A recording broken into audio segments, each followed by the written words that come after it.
நீதிமன்றத்தினுடைய உத்தரவினுடைய அடிப்படையில்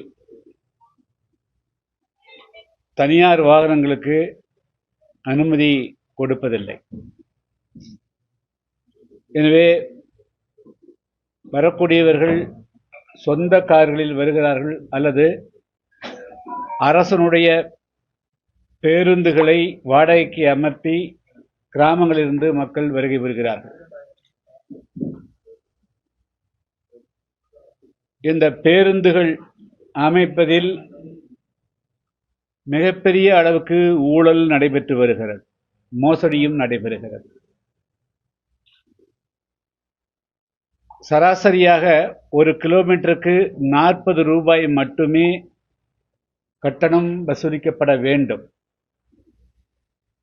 அதுதான் கடந்த காலங்களில், கடந்த 2 வருடங்களுக்கு முன்பு வரையிலும் நடைமுறையாக இருந்தது. ஆனால் இந்த ஆண்டு அதில் மிகப்பெரிய அளவுக்கு முறைகேடு நடந்திருக்கிறது. கடந்த ஆண்டும் இதேபோல் நடந்திருக்கிறது, ஆனால் எங்களுடைய கவனத்துக்கு கொண்டு வரப்படவில்லை. அதாவது கிராமங்களிலிருந்து 200 கிலோமீட்டருக்கு அப்பால் இருக்கக்கூடியவர்கள் வாகனங்கள் பிடித்து வருகின்ற பொழுது கடந்த முறை 12,000 ரூபாய் மட்டுமே வசூல் செய்தார்கள். இந்த முறை அதை 2.5 மடங்காக்கி 26,000, 28,000, 30,000 என்று ஆக்கியிருக்கிறார்கள்.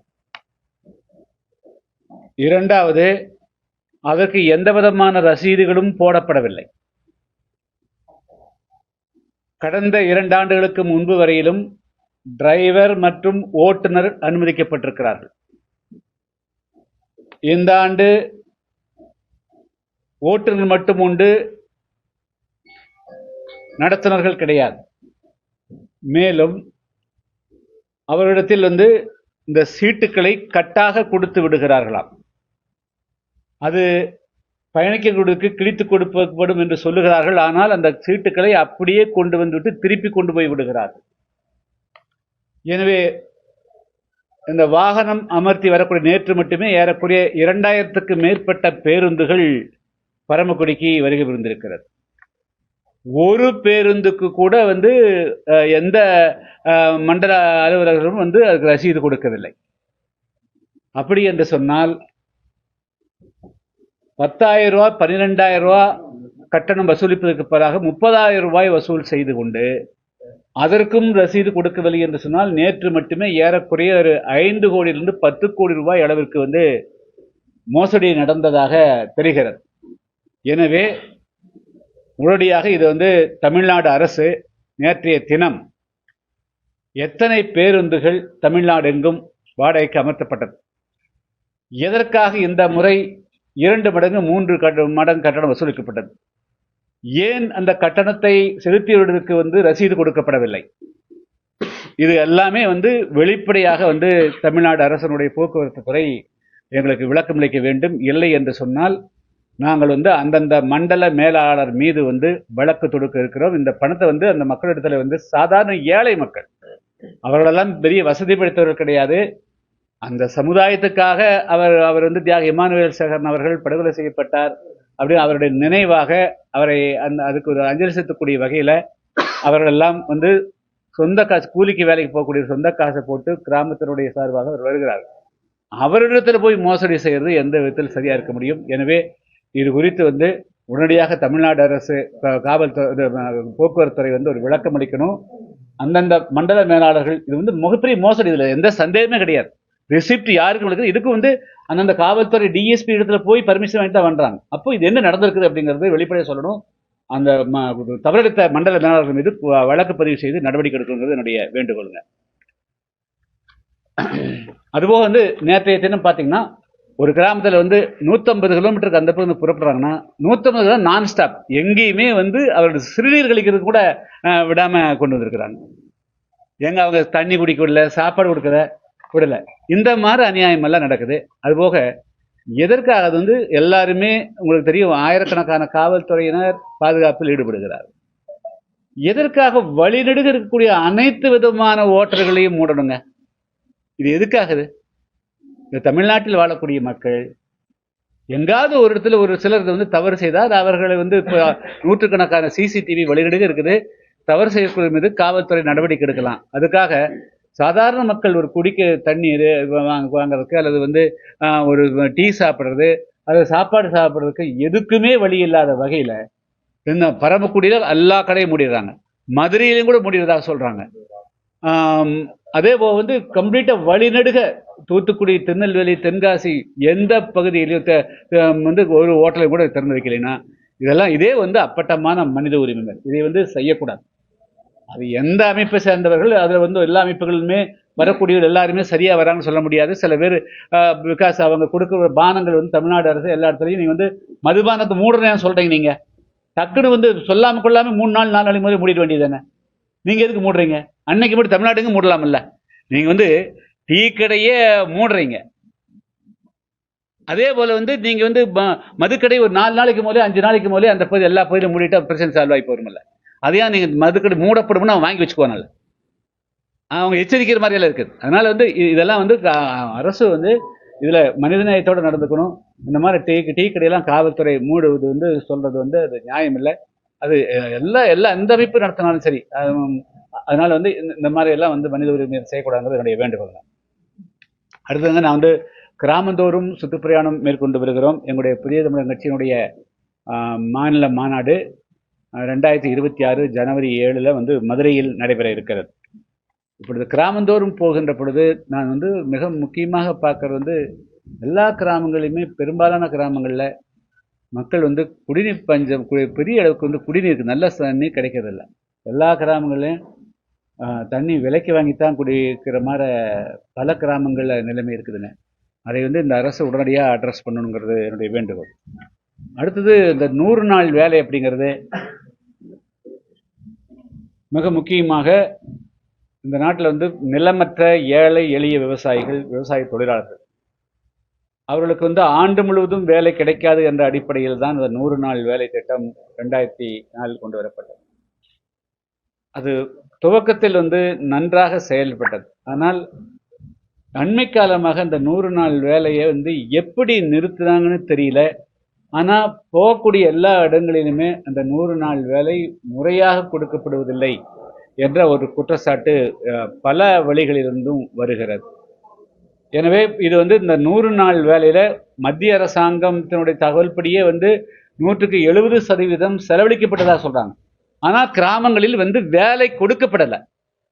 அப்போ வேலை கொடுக்கப்படாமல் செலவழிக்கப்பட்டது என்று சொன்னால் அப்போ அந்த 100 நாள் வேலையில் வேலையை கொடுக்காம அந்த பணம் எடுக்கப்பட்டிருக்கிறதா, அதையும் வந்து முதல்ல ஆடிட் பண்ணணுங்க.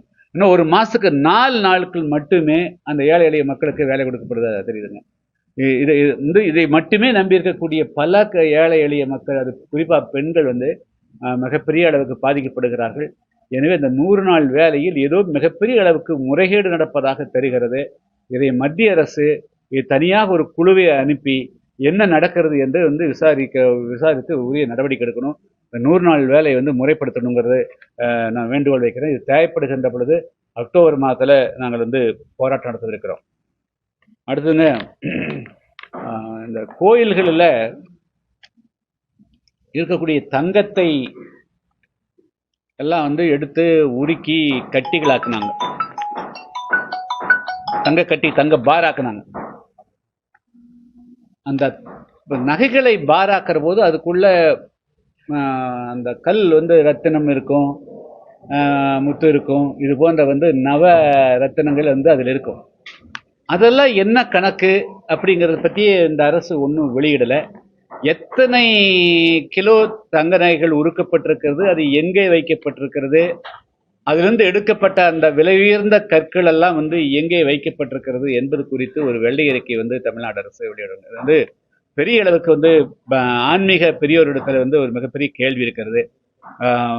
பல்லாயிரக்கணக்கான கிலோக்கள் வந்து தங்க நகை உருக்கப்பட்டிருக்கிறது, அது எந்தெந்த வங்கியில் வைக்கப்பட்டிருக்கு, அதுலேருந்து வரக்கூடிய வருமானம் என்ன, அது எப்படி ஆன்மீகத்துக்கு செலவழிக்கப்படுகிறது ஒன்று. இரண்டாவது, முக்கியமாக அந்த தங்கம் உருக்கிய போது அதில் அந்த நகைகளை உருக்கின்ற பொழுது அதிலிருந்து மிக மிக விலை உயர்ந்த கற்கள் எல்லாம் எங்கே வைக்கப்பட்டிருக்கிறது என்ன அப்படிங்கிறது, அது குறித்தும் வந்து தமிழ்நாடு அறநிலைத்துறையின் சார்பாக ஒரு வெள்ளை அறிக்கை வெளியிடப்பட வேண்டும் என்று நான் வேண்டுகோள் வைக்கிறேன். நாங்கள் வந்து இப்போ இதுபோல் வந்து இங்கே வந்து இருக்கன்குடி மாரியம்மன் கோயில், அது வந்து தொன்று இருக்கக்கூடிய கோயிலுங்க. அந்த கோயிலில் அப்படித்தான் 130 கோடி ரூபாய் அளவுக்கு வந்து கட்டுமான பணிகள் நடக்குது. ஆனால் அந்த கட்டுமான பணிகள் அனைத்துமே ஆன்மீக பெரியவர்களுக்கு பயன்படுமா என்று கேள்வி இருக்கு. அதில் ஒரு மிகப்பெரிய ஊழல் நடக்கிறதா தெரியுதுங்க. அதே போல் ஒரு குறிப்பிட்ட பிரிவுகள் மட்டுமே தொடர்ந்து அதில் பூஜாரிகளாகவும் அலங்காரம் இருந்து வராங்க. இந்த தமிழ்நாட்டில் எல்லா கோயில்களுமே எல்லா சாதியினரும் அலங்காரம் இருக்கிற போது, அந்த இருக்கன்குடி மாரியம்மன் கோயில் மட்டும் ஒரு குறிப்பிட்ட பிரிவுகள் மட்டுமே தொடர்ந்து அலங்காரம் இருக்கிறாங்க. அதனால் அங்கேயும் வந்து மிகப்பெரிய அளவுக்கு ஊழல் நடக்குதுங்க. அந்த முடி காணிக்கழிக்கிறதுல மட்டும் 7 கோடி ரூபா அந்த ஊழல் நடந்ததாக சொல்லப்படுது. எனவே அந்த கோயிலில் வந்து எல்லா சமுதாயத்தை சார்ந்தவர்களும் அலங்காரப்படணும். அந்த ஊழல் வந்து அது குறித்து நடவடிக்கை எடுக்கணும் அப்படிங்கிற அதை வைத்து வரக்கூடிய 24ஆம் தேதி என் தலைமையில் வந்து அங்கே விருதுநகரில் ஆர்ப்பாட்டம் நடைபெற இருக்கிறது. வேற கேள்வி? ஏற்கனவே நீங்க மதுரையில ஒரு தடவை பேட்டி கொடுக்கும்போது ஆட்சி அதிகாரத்தில் பங்குள்ள இடத்துலதான் நாங்க சேருவோம் அப்படின்னு சொன்னீங்க. சரி, அதுக்கான சூழல் திராவிட கட்சிகள்கிட்ட இல்லை. அவங்க வந்து ஆட்சி அதிகாரத்துல பங்கு ஒருவேளை புது கட்சியில எதுவும் இணைப்பதையும் உங்க தேர்தல் நிலைப்பாடு. அதாவதுங்க, இந்த ஆட்சி அதிகாரத்தில் பங்கு அப்படிங்கிறது டாக்டர் கிருஷ்ணசாமியினுடைய விருப்பத்தையோ அல்லது எங்களுடைய புதிய தமிழகம் கட்சிக்கு அதில் பங்கு வேணும் அப்படிங்கிற அந்த அடிப்படையில் சொல்லப்பட்டது கிடையாது. தமிழ்நாட்டில் இன்னைக்கு வந்து 4 ஒரு பங்காக இருக்கக்கூடியவர்கள் வந்து தேவேந்திர குல வேளாளர்கள், வடக்கே வாழக்கூடிய ஆதிராவிட சமுதாயத்தை சார்ந்தவர்கள் மற்றும் எண்ணற்ற சிறுபான்மை சமுதாயத்தை சார்ந்தவர்கள் இருக்கிறார். அவர்களுக்கு வந்து ஆட்சி அதிகாரத்தில் பங்கு இல்லாமல் ஒரு கட்சி ஆட்சிக்கு வந்து இரண்டு கட்சி மட்டுமே கடந்த 60 வருடங்களாக ஆட்சிக்கு வர்றதுனால அது வந்து அதிகாரம் வந்து குவிந்து கூடுகிறத தவிர அதிகாரம் பரவலாக்கப்படுறது. கிராமந்தோறும் போனால் கரெக்டாக வந்து பிற்பட்ட சமுதாயத்தை சார்ந்தவர்கள் இருக்கக்கூடியவர்களும் ரோடு வரும், இந்த மக்கள் இருக்கக்கூடிய இடத்துக்கு போனால் ரோடு இருக்காது. அதே போல் குடிநீர் வந்து அங்கே நல்ல தண்ணி வரும், இங்கே நல்ல தண்ணி வராது. அவர்கள் இருக்கிற எல்லா நிலமும் அவங்க இடத்துல இருக்குது, இவங்க வந்து கூலிக்காரர் ஆயிடுறாங்க. அப்போது நீங்கள் வந்து தியாக இமானுவேல் சேகரன் அவர்களுக்கு வந்து எல்லாரும் வந்து நீங்கள் சடங்குக்காக மாலை வச்சு என்ன பிரயோஜனம்? அம்பேத்கர் ஏப்ரல் 14ஆம் தேதி அன்னைக்கு வந்து நீங்கள் அம்பேத்கருக்கு வந்து ஒரு படத்தை வச்சு மாலை போட்டு என்ன பிரயோஜனம்? அவைகள் எல்லாமே போலிகளும் வெத்துமா இருக்குதுங்க. அதனால் இந்த நாட்டில் வாழக்கூடிய ஏழை எளிய மக்கள் ஆட்சி அதிகாரத்தில் பங்கு பெற்றால் மட்டும்தான் அந்த மக்கள் தங்களுக்கான பொருளாதார சமத்துவத்தை அடைய முடியும், இல்லை என்றால் அடைய முடியாது. அந்த வகையில் இந்த ஏழை எளிய மக்களுடைய குரலாக விளங்கக்கூடிய புதிய தமிழகம் கட்சி ஆட்சி அதிகாரத்தில் பங்கு பெறுகின்ற பொழுது மட்டும்தான் உண்மையான சமத்துவமும் சமநீதியும் சம உரிமையும் கிடைக்கும் என்ற அடிப்படையில் தான் இந்த கருத்தை நாங்கள் வலியுறுத்துகிறோம். இது எங்களுடைய கொள்கை சார்ந்த விஷயம். இது திராவிட கட்சி கொடுக்குதா வேற கட்சி கொடுக்குதாங்கிறது இப்போ பிரயோஜனம் இல்லை. அவங்க கொடுத்தா அவங்களோட இருப்போம், இல்லைன்னா வந்து அதுக்கு உண்டான சூழ்நிலை இருக்குது, அதை வந்து நாங்கள் உருவாக்கிட்டு போகிறோம். அதனால் வந்து இவங்க தான் கிடையாது. ஏன்னா நிரந்தரமாக என்ன காங்கிரஸ் சுதந்திரத்துக்காக 100 ஆண்டு காலம் போராடிய காங்கிரஸ் கட்சியே காணாமல் போச்சு. ஆனால் திராவிட கட்சிகளாம் தமிழ்நாட்டில் நிலைத்திருக்கிறதுக்கெல்லாம் எந்த விதமான உத்தரவாதம் கிடையாது. தமிழ்நாட்டில் புதிய சூழ்நிலை உருவாகிறது. தமிழ்நாட்டில் ஏழை அனைத்து மக்களுக்கும் அதிகாரத்தில் பங்கு கிடைக்கக்கூடிய சூழல் உருவானால் அது எந்த கட்சியாக இருந்தாலும் யாராக இருந்தாலும் அவர்களோடு கைகொடுப்போம். அது அந்த சூழ்நிலை தான் உருவாகும். அதுதான் வந்து யதார்த்தம். அதனால் வந்து இந்த கட்சி உண்டு இந்த கட்சி இல்லைங்கிறது கிடையாது. 2026 ஆட்சி அதிகாரத்தில் பங்கு பெறுவது என்பது அது வந்து மேண்டேட்டரி, அதுதான் வந்து மிக முக்கியமானது. அதன் மூலமாகத்தான் சமுதாயத்தில் ஒரு குறைந்தபட்ச மாற்றமாவது ஏற்படுத்துவதற்கு வழிவகுக்கும். அதுக்குண்டான கள நிலவரங்கள் எப்படியோ அதை வந்து புதிய தமிழகம் கட்சி அதுக்கு சூழ்நிலையை வந்து நாங்கள் சூழ்நிலையை உருவாக்குவோம், அதில் நாங்கள் பங்கு பெறுவோம் செய்வோம்.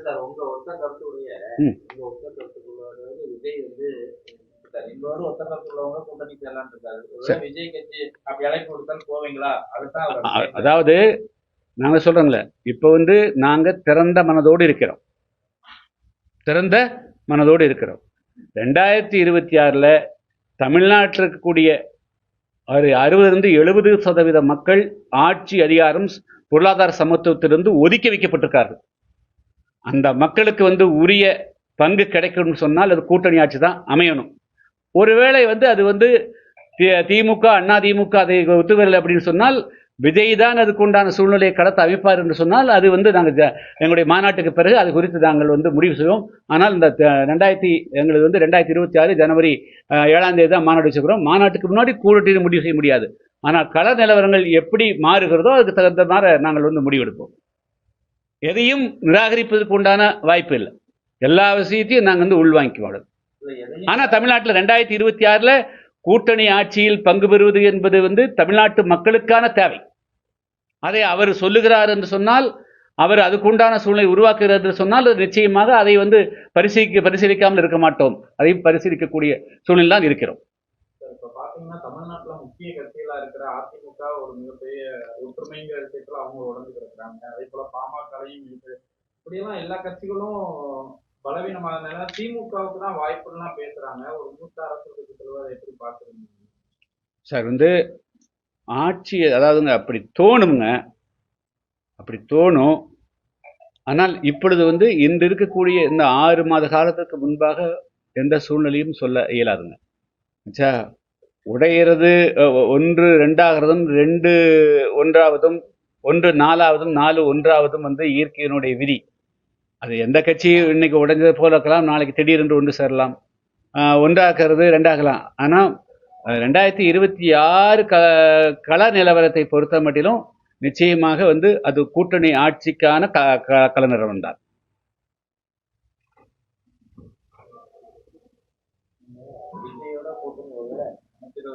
மத்திய அரசோட மத்திய அரசு டார்கெட்டை அந்த இதுல எடுத்துக்கூடிய மத்திய அரசு அதனால் மத்திய அரசுக்கு நம்ம தமிழ்நாட்டில் நடைபெறக்கூடிய சட்டமன்ற தேர்தலுங்க.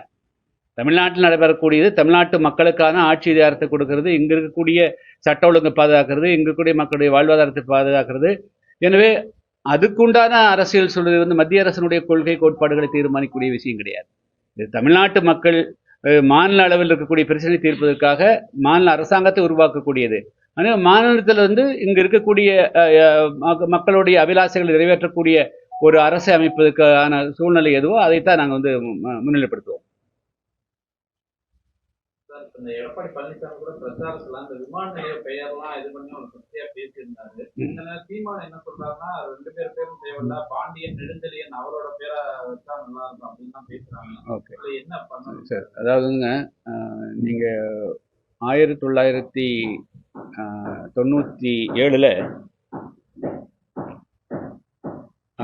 அப்பொழுது அதுக்கு முன்பாக எல்லா மாவட்டங்களுக்கும்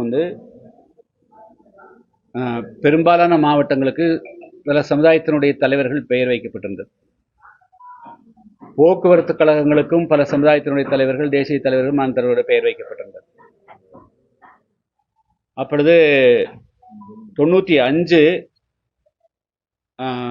கொடியங்குளம் கலவரத்துக்கு பிறகு அன்றைய சூழ்நிலையில் தென் தமிழகத்தில் மிகப்பெரிய அளவுக்கு தேவேந்திர வேளாளர் மத்தியில் எழுச்சி வந்தது.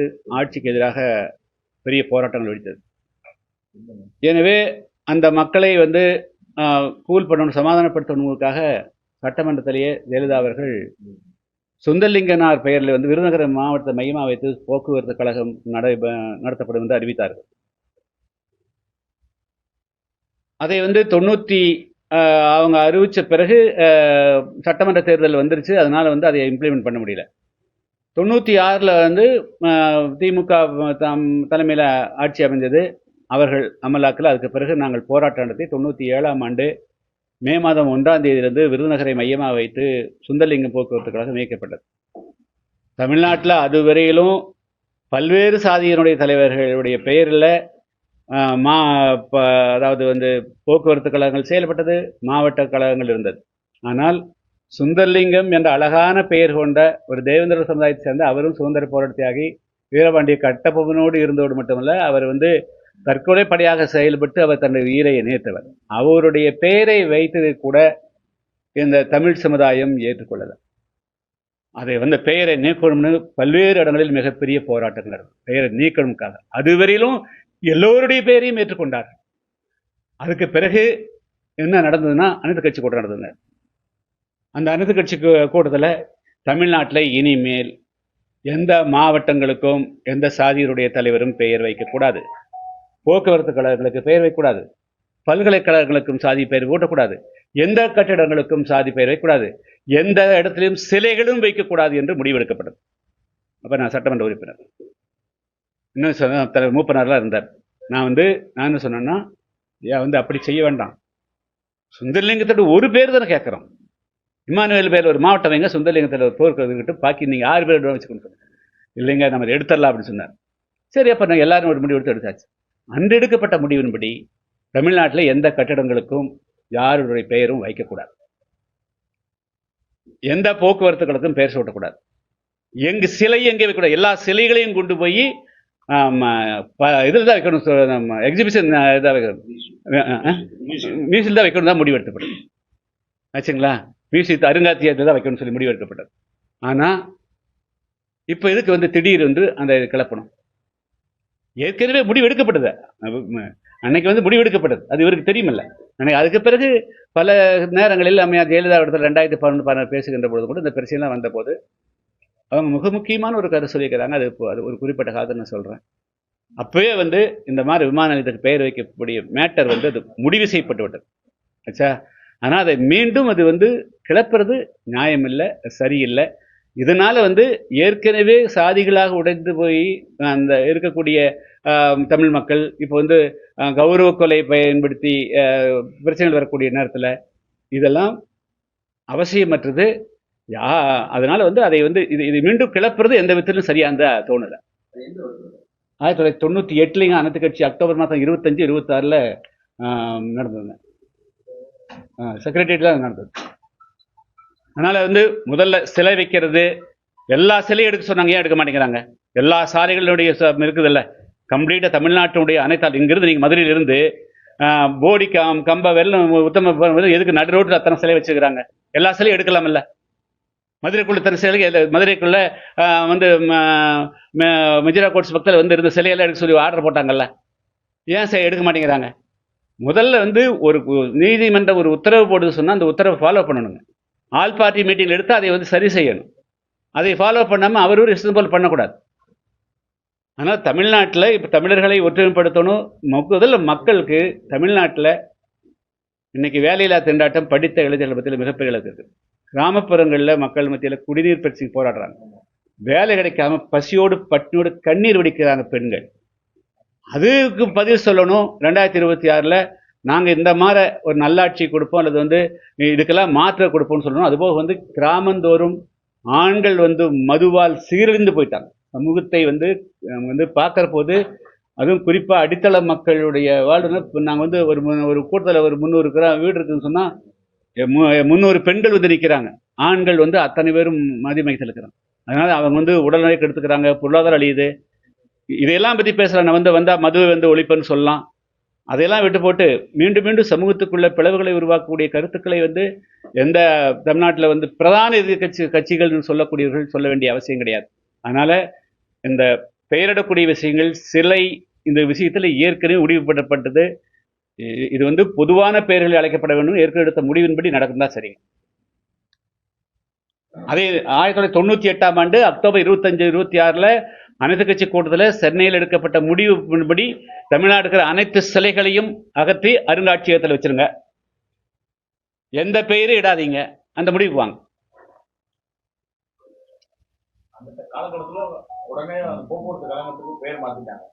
பேர் மாத்தலைங்க, பேர் எடுத்துட்டாங்க, எல்லாமே எடுத்துட்டாங்க. அதாவது ஒண்ணுன்னா சிலைகள் எடுத்துருக்கணும் எல்லாமே கம்ப்ளீட்டா. இந்த அதாவது இது ஒரு வியாதியா இருக்குதுங்க. மக்களுடைய வாழ்வாதாரம், ஆயிரக்கணக்கான இளைஞர்களுக்கு இன்னைக்கு வேலை வாய்ப்பு இல்லை, அவர்களுக்கு ஒரு நல்ல வாழ்வை ஏற்படுத்தி கொடுத்து பேசுவது போலாக இந்த பெயர் வைக்கிற கலாச்சாரம் இதெல்லாம் மீண்டும் மீண்டும் கீழே போறதுதான். மக்களை பிழைப்படுத்தக்கூடியதும், சின்ன ஆசைகளை தூண்டி விட்டு அதன் மூலமாக ஓட்டு பாலிடிக்ஸ் தானே தவிர இதெல்லாம் ஒரு நல்ல முறை கிடையாது.